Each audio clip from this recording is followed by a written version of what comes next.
In this video, we're going to talk about how to manage delays in the Takt Production System. Do you just dissolve logic or do you absorb them? Which way is best? And is there a way to manage delays so that you can still finish on time? We're going to cover all that in this brief video right now.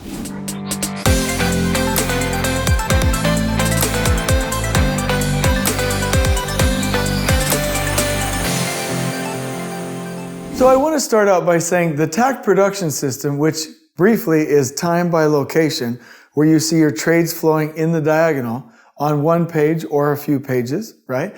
The Takt Production System is the best way to manage delays. And I will give a comparison by saying that Scrum is a nimble system. Last Planner is a nimble system.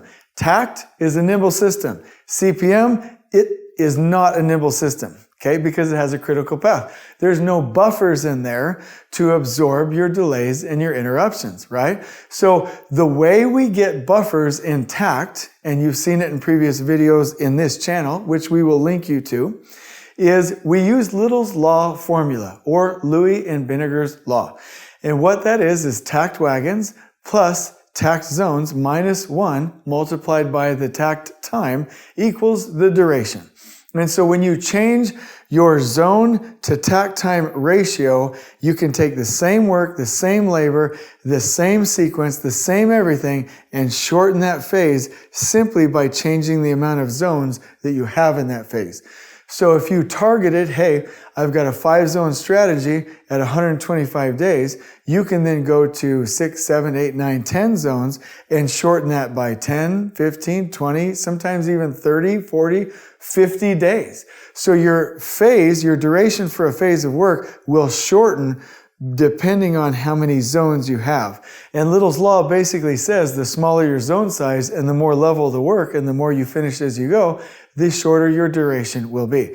And so because we're able to shorten those durations in the Takt Production System, we gain buffers, okay? And the reason that we gain buffers, the reason we have buffers, the reason we need buffers, the reason you should have buffers is because you have to have them when there's a delay you eat into or take or absorb it with that buffer in your schedule. And so here's a couple of quick options for you when you are attempting to absorb delays in the Takt Production System. So if you have a delay and it affects most of the project or a key number of trades in your train of trades, and you need to absorb that delay, then you would interrupt what's called the takt time or the sequence. And simply you would delay your project a day or 2 days or 3 days or whatever it is, extend everybody's durations, and then remove the buffers on the end because you have slid into or moved into those buffers. So that's one option. The second option generally is that if you have a delay, it might be isolated with one trade or one area. You can pull that trade or that area out of the sequence or out of your zones and handle it a different way and keep your train still running through the project or the phase itself. And number 3, and I hope you notice that this is the last option, meaning we don't look at this first, you can attempt to recover the delay with resources. So if you have workable backlog or additional resources available, you can attempt to recover the delay real time, but adding labor above needed levels most of the time slows you down. So be very, very careful. So the options are delay the project and eat into a buffer, remove the delay by removing that scope or removing that area from the zone, or recover the delay with labor or with resources. So these are the typical ways that you will adjust to delays on your project. In the description below, we're going to give you an Excel format that shows you all of the options. But here's why we recorded this video. You have to have buffers, which means you have to have a takt plan that is formatted in a time by location format that has been optimized to gain those buffers. Every schedule should have buffers. You should never have a schedule that doesn't have buffers, and you will use those buffers to absorb delays. Being able to absorb a delay into a buffer means that we get to keep our trades flowing and never arbitrarily stack them, which is a predictor of failed projects. and you're actually able to find real solutions.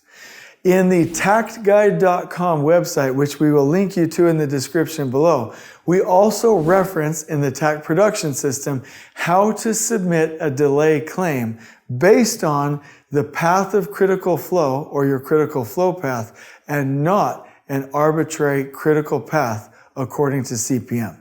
So the bottom line is you must have a TAC plan, you must gain buffers, and you must use those buffers intelligently to absorb delays, first by interrupting your line of balance or your TAC time, second by removing the trade or the actual area from your plan and handling it separately, or third, and this is the last option, recovering with resources. All of these guides, all of this information will be linked to you in the description below. We want you to be able to absorb delays because delays are going to happen. There is no sense in creating a critical path on your project where if any of the activities are delayed, you delay the overall project, that then forces you to start dissolving logic and cutting trade partners' durations down. That is arbitrary and it is unethical. So don't do that. Do what we're asking you with buffers and delays and manage it the right way. I hope you've enjoyed this video. On we go.